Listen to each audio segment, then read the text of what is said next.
production styles with both these guys.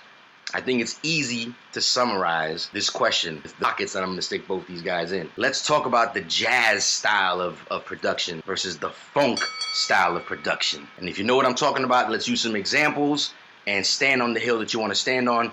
What's up? It's not even so much which one, like I said, you like better or more, but we're going to get there. But let's talk that jazz influence. Let's talk that funk influence. Why do you think they're so mirrored in their particular pockets? Like, you rarely, I don't think, and Jay, I could be wrong, Scan, you can let me know too. I don't think Q-Tip has done too much funk stuff as much as like Erick Sermon has sampled so much kind of jazz stuff. I mean, I remember one certain record Erick Sermon used like 5 times, and it went like probably gold 5 times. So what do you guys think? Who wants to get into it first? There's plenty. Well, you're wrong about Tip not being into funk records because okay. First of all, he's a DJ first before he's a producer and a rapper. So he, knows how to pick records and just the wide array of, I don't know, I guess when you crate digging and you just find something, you just know that this is it. You know what I'm saying? And the story about CROOKLYN Dodgers is crazy to me because Pete Rock was supposed to make that beat and Tip was like, well, I'll trade you this for that joint, and he ended up making CROOKLYN Dodgers out of that. You mean out of the record itself, the sample record that they can't find now? The one that the alleged sample record? Nobody know. Only them two guys know what it is, and nobody has told me what it was. But he's just, I don't know. I just feel like the first 3 Tribe albums he had to rap and produce all of it, and they're considered, Midnight Marauders is considered one of the greatest rap albums, one of the greatest albums of all time. You know what I'm saying? And I love E-Double. His name isn't in that conversation, and it should be because I believe he made better solo albums than Q-Tip. Oh, he definitely did. Erick Sermon made way better solo albums than Q-Tip. Q-Tip's solo albums, the beats were dope, but he had Dill on there and a couple other things. But Double or Nothing is a flawless rap album, by Erick Sermon. That is a really, really, really good rap album. And the stuff he did for Keith Murray, and this topic came up the other day. I was talking to somebody about Redman, and they were talking about Erick Sermon. I was like, Redman produced like most of the records that he did, right? There's been a lot of speculation on a lot of Erick Sermon production that I've been coming across throughout the years. Not in a bad way, not a la like. No, not in a bad way, but it just became clear that Redman was a very integral part in his own career for his first 4 albums. First of all, I had no idea Redman lived in Woodside at the same time I did. Remember he filmed the video there too. I'll be that. Was in Woodside. Okay, so listen. So the jazz stance again is sort of just the label that he gets. I like Daylight getting the flowers like sort of label. Did it work in their favors? In other words, so now we're gonna get to sort of like the nitty gritty of it. Does anybody else want to add on the funk style, the jazz style before we sort of dissect some of these records? Or well, they know the sounds they like. E-Double always go towards what he knows is the funk sound. They're both the birth after the James Brown era, if you will, like that heavy sample of James Brown era, and it's like, what about these Cal Jada records? What about these such and such records? And it's like, I think Tip gets sort of the head nod of like, you kind of did that first, using these abstract kind of records, like Jay was talking about. What made E-Double's style with again, I kind of brought it up early in the intro, is I tend to resonate a funk sound as very West Coast, or even kind of Midwest. So you can even go like Detroit, kind of whatever. Why you say that? Because of the whole, I feel that way. I don't know why. Because the whole G-Funk era, that was definitely a West Coast sound. But those early EP&D albums were crazy. This is what I'm saying. That's where I was going to go.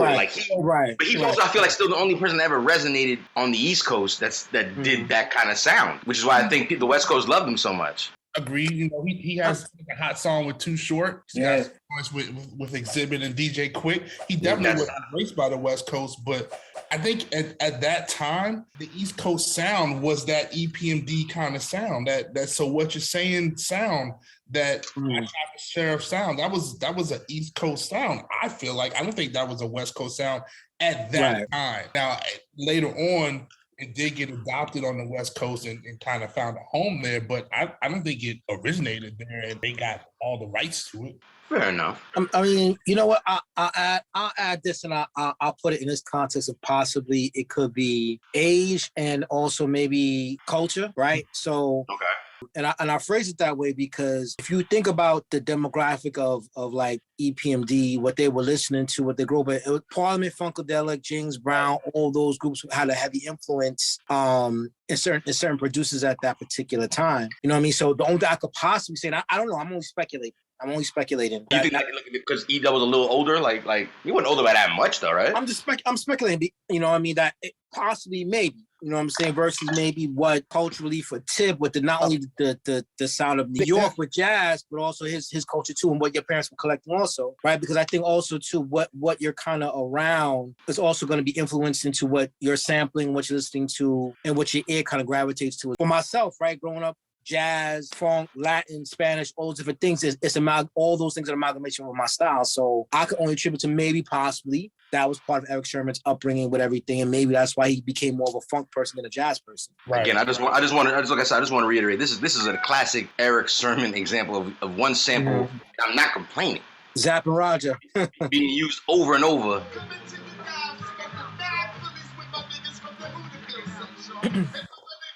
The Mary Jane shit, nigga. The Mary Jane girl shit.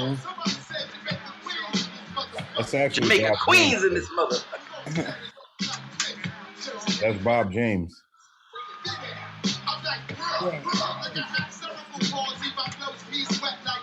Caribbean Nights actually is the name of the song. The sample? Yeah, that's Bob James, dog. Is it? Yeah. El Fuego. That's no, but he has the Mary Jane sample like in the hook. Oh, the words. I can't wait to get it on. Yeah, but the beat, that's Bob James. I'm just saying, like that's another example. Like I said, the beat is Bob James. Sure. We talking about beats, no? No, absolutely. I was just mentioning that he used Mary Jane girls like on 5, 6 different records, and all of them like it wasn't like he used it again. It was like and just blew up. So I asked the room now, we got to come to a sort of conclusion to wrap up round number 1 here. We see the jazz examples. We see the funk examples from each side. Which style you running with? Again, whose style speaks to you more at this point? You can't go wrong with both. You can't go wrong with both. You can't go wrong with both, but this ain't drink chance. You ain't going to sip something over here. You got to make a choice. In this case, it actually is both. Listen, if the question turns out to be a tie, then so be it. But you gotta man up, you know what I'm saying? This is barbershop talk at the moment. You gotta stand on your fucking hill. Nah, this is record digging talk. Huh? This is record digging talk. Exactly. And you gotta stand on one side of the fence. You still gotta choose one. Okay, so then I pose the question: it's record digging day. You can only have one. We trading. Which one are you trading? Which one are you keeping? Which one are you keeping? The one you're giving me. The one I'm willing to trade for. let me show you how we do this, Jay. Let me show you how we do this. Triple C, who do you got? Jazz. You're going with the jazz style. Yeah. I find that so ironic, Triple C, because I literally known you since high school, and like you love loud, thunderous beats out of your fucking car. I can't see you really just kind of mellowing out the way you say you're mellowing out at the moment.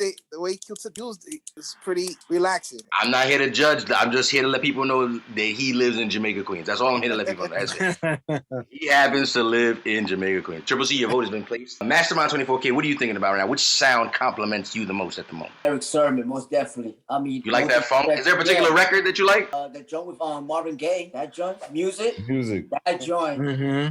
That song is amazing. That song has got so many stories behind it. It's like, and ironically, doing my homework today for this episode, that record charted high. Mm-hmm. Never platinum. No gold, no platinum status, nothing. Really? Yo, Eric Sermon, solo artist, according to RIAA, and I mean their website, it could be whatever, I don't know. But I tried the Wikipedia, on the hip hop god section of Wikipedia to see if there was, if he had any kind of, sales status. No, they gave no sales status. So I'm shocked. I don't know. I am shocked as well. But long story short, EPMD has 6 gold records. Right. All albums, by the way. Right. But Eric Sermon, unfortunately, doesn't have anything under his belt. But that don't mean anything. Get the fuck out of here. We know that. Just like the Grammys.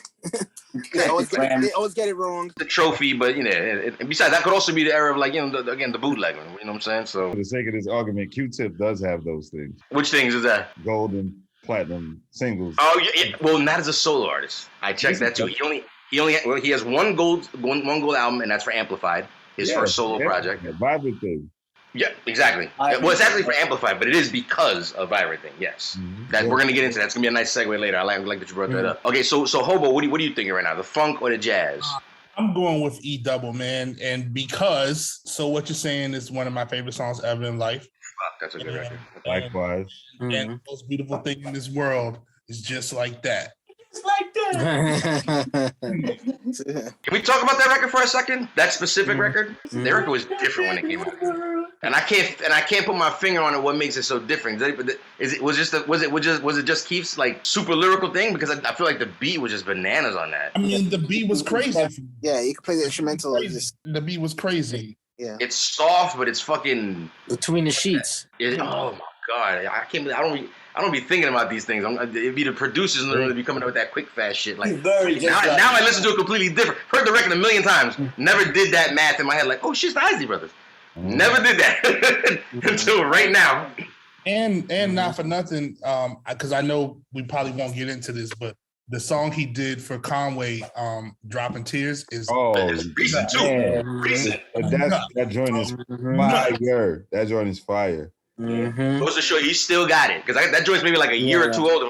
Like a year old. And nuts, bro. Yo, I'll say this. One of the greatest quotes I've ever heard was from Q-Tip. I'm not being biased here, but he said, "This is the only thing you can do to death." He said, Michael Jackson did it to death. James Brown did it to death. You can't retire from this shit. You just, as long as you're dope, you're just gonna keep being dope. You know what I'm saying? And it shows that when I see Method Man on songs with Conway, I'm like, oh shit, it's amazing, to see that. And he does, this is one of the toughest choices I've ever had to make as a rap fan. Q-Tip or Eric Sermon. And let's be clear,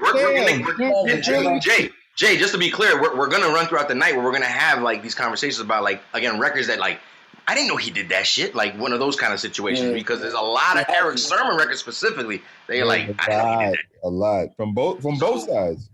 Yes, but I mean, I've been more shocked with the Eric Sermon shit. Like Reservoir Dogs, for example. I had no idea he did Reservoir Dogs at the moment. I knew later on, right? But like, if you're not familiar with Reservoir Dogs, it's on Jay-Z Volume 3.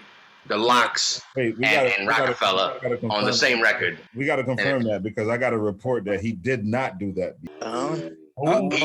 Sample police. Somebody tell lies. According to the gods at Wikipedia, they say different, Jay. Are you trying to fight the gods at Wikipedia? I don't trust Wikipedia at all. The gods at Wikipedia you don't trust? Malcontent said he co-produced Reservoir Dogs. Who's the other co-producer? Probably Dame Grease. Is it Dame Grease? Yeah, that would make so much sense though too. Yeah, it does make sense. Because the sound of it too. Because Dame's good for them guitar licks, them like them. I said this around, some of my producer friends, and them niggas just looked at me like, oh. So the conversations come up before. Shut up. Fair enough. Hey. Again, this is literally the conversations that we like to have here on this platform. But these are the things, these little hip hop nerd things that we know. To his credit, he put out a really good album just 3 years ago. Solo.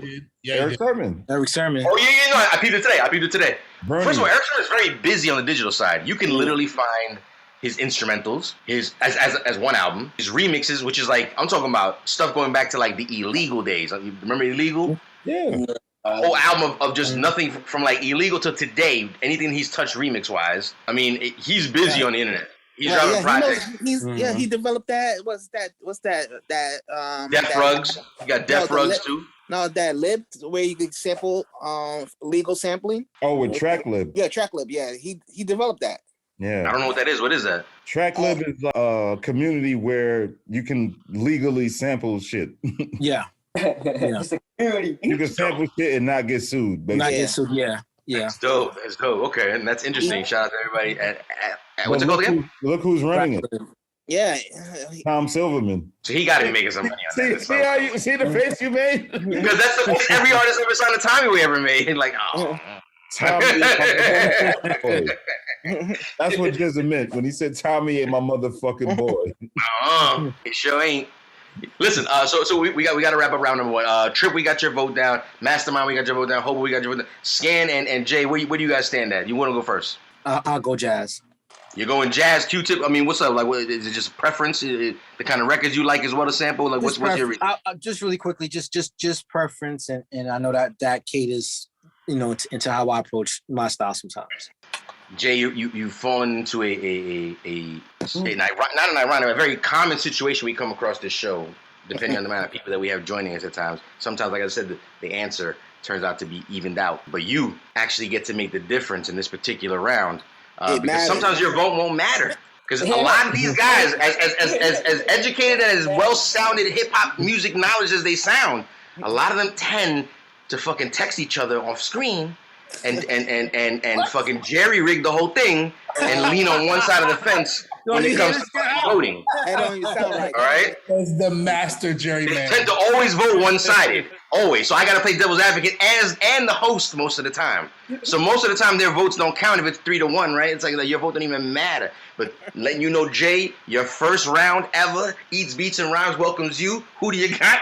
Q-Tip versus Eric Sermon. The jazz or the funk is the question. There will be no funk without jazz.